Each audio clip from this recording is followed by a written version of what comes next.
Okay, so picture this. The year is 2023.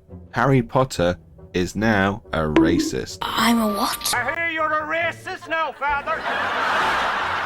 That being said though, Warner Bros. Studios has just brought out a new Harry Potter open world RPG. It's based 100 years before the events of the HP movies, and it looks fucking delicious. This game is so popular, the likes of XQC and Asmongold are even playing it. So guys, I gotta use the bathroom. I just ate a really big hot dog before I started the stream, so I'll be back in like 2 minutes, okay? With the threat of being cancelled if you streamed this game, it's no surprise that it got over 1 million views on Twitch. So this begs the question, is the game any good, or is it simply a protest against cancel culture? It's only a game. Why you have to be mad? So if you want to know if it's worth playing Hogwarts Legacy in 2023, stick around as we find out.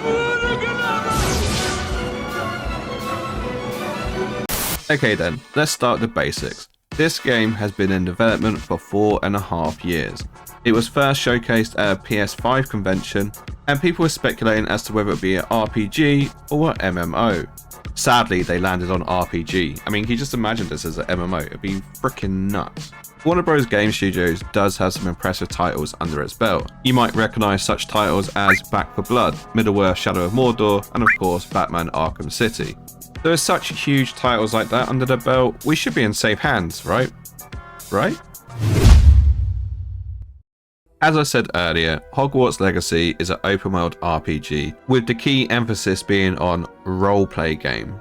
When streaming this game, it took me a good hour just to get past like the little tutorial at the start and actually reach Hogwarts, but even then there were still more tutorials to come. A majority of that hour though was cutscenes. I mean, yes, I could have skipped past it, but then I'd have no clue as to what's actually going on. But anyway, like any RPG, the immersion begins from the off. You get to create your character and base it around like what you would imagine yourself to look like 100 years ago at Hogwarts. Okay, well let's get into it. Let's create my wizard. Where's the bald fat kid? I'm Harry Potter. Look at me. I'm gonna be bald. I'm gonna be 5 foot tall, and I want to like look like I eat horse meat. There's been some insane criticisms on the paleness that you can make your character. Apparently, you can't make him white enough. Go figure that one out. For me personally, I was annoyed I couldn't have a full-grown beard.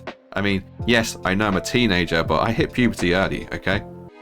Neither like if you also started shaving at age 12. But anyway, I digress. There's a lot of exploration to do in this game, and 9 times out of 10 you're likely to come across a chest which will contain an item of clothing. You can then customize your appearance to give you that authentic 1800s drip. Each item of clothing boosts up your overall stats, and they can even be enchanted. Although the problem is you do pick up new items of clothing pretty much every 30 seconds, so it's a forever cycle of just switching it out. So unlike other RPGs, it's not so much that you have a build, you just keep like improving your gear score.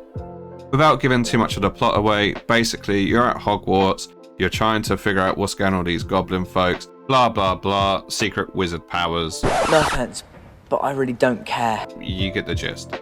Yes, there is a main story quest you can follow, but there's also 100 different other side quests you can wander off and go do. This also includes crafting and, would you believe it, housing.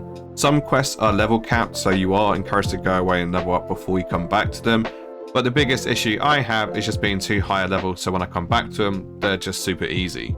It wouldn't be Hogwarts without an abundance of mysteries and puzzles to solve. Upon completion, you're usually gifted some sort of legendary outfit or a new wand design. Someone told me there's over 100 hours of gameplay, and you know what, I truly believe it given the amount of exploration you can go and do. Anyone who likes to 100% a game will definitely have their work cut out for them, as there's lots of hidden achievements as well as loads of collectibles to go and collect. Because I'm a true gamer chad, I did start this game off on hard difficulty, but if you're a bit apprehensive about jumping into the deep end, there is a story mode, easy and normal setting.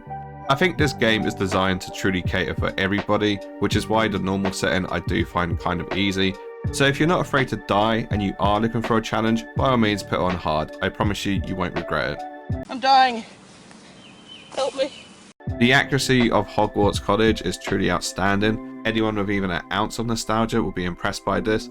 I mean, yes, it is set 100 years in the past, so they can get away with like changing a bit of the flavour to the place, but generally speaking, it's very true to the movies. Whether you're a dirty casual or a hardcore gamer, I think the gameplay has something to offer to everyone. In terms of the RPG element though, I mean, yes, it is immersive, the voice acting is good, and there's definitely a lot of story there. However, the decision making doesn't feel like it has an overall effect on the game. To be frank, you can act like a complete and utter arsehole, but you won't get kicked out of school anytime soon. I haven't completed the game yet, but I would be very surprised if there was like an evil ending. At risk of getting cancelled, I'm just going to come out and say it, I don't like the combat in this game. Do you have any idea how serious this is? On paper, it seems really good, however in practice, it is one of the clunkiest things I've ever seen. Admittedly, I'm using a controller, so this might not be universal for keyboard, but for me, when I'm trying to tab target someone, it just goes on completely the wrong person. And sometimes it doesn't even tab target, I'll be there clicking the thumbstick in and nothing is happening. It plays more like an old school MMO, what with the tab targeting and global cooldowns. At times as well, it can feel like you have to wait your turn to attack. On top of this, when I've held down right trigger to cast a spell and maybe push like the B button for instance, I end up dodge rolling, because for whatever strange reason, it's not registering the right trigger being held down, and this has happened multiple times, which makes me feel like maybe it's not a me problem, maybe it's actually a game issue. But I'll be honest, the controls aren't enough to make me want to rage quit. What really makes me want to rage quit is the performance of this game.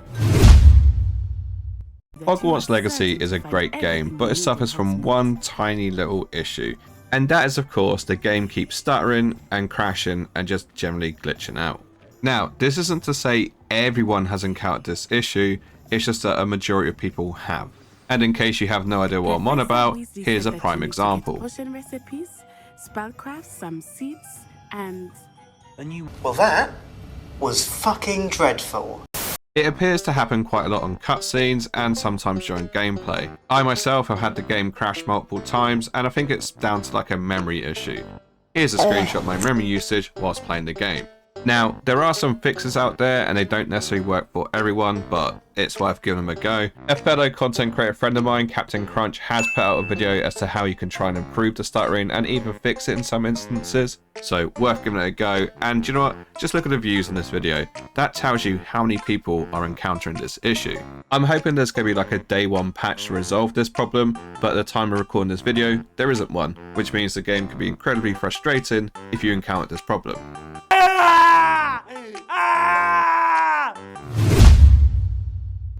So I'm going to be perfectly blunt here. If it wasn't for the controversy around J.K. Rowling and all her political views, there wouldn't even be a question around whether you should buy Hogwarts Legacy or not. It has the perfect combination of nostalgia and accessibility. End of the day, it's a super popular franchise whether you like the creator of it or not. Is it the next Elden Ring?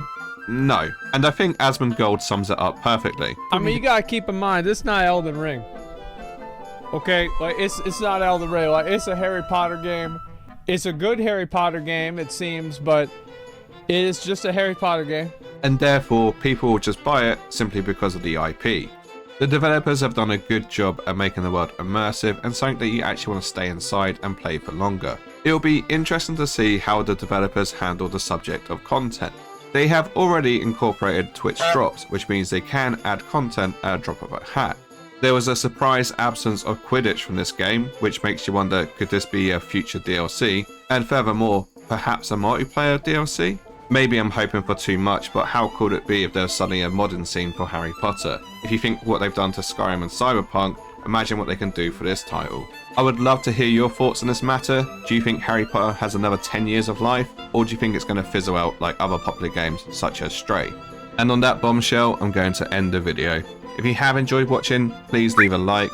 If you want to see more of my content, maybe consider subscribing. And I'll leave a couple of videos on the screen right now, which you might be interested in. Bye bye.